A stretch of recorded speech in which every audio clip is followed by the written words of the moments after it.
Toyota Hiace installed Optimus brand Android head unit, 8256 10 inches 2K screen resolution with 360 camera.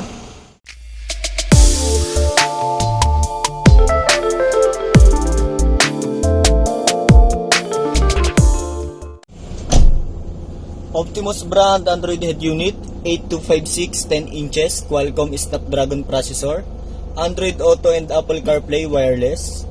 So yung ating Android head unit with 360 camera, meron siyang auto trigger na tinatawag within 20 kph below. Pag nag-signal light ka, halimbawa left signal light, right signal light, hazard, then priority niya yung reverse. Ayan. Accurate din yung ating mga parking guide na line. Yung ating Android head unit with 360 camera, all sides recording siya.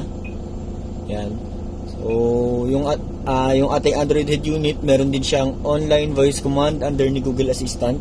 So, kay Google Assistant, pwede tayo magbigay ng specific voice command, no? Halimbawa, I want to go SM Grand Central. So, siya na yung kukuha ng route through Google Maps papuntang SM Grand Central. So, ayan.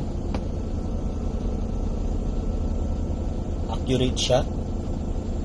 Pwede rin natin siya gamitin sa iba pang application tulad ni YouTube, Netflix, Spotify, basta under siya ni Google application, no? So, bukan natin siya kay YouTube. Play Gigi Delana on YouTube. So, siya na yung kukuha ng playlist ni Gigi Delana through YouTube. So, accurate naman siya. Yan, Gigi Delana.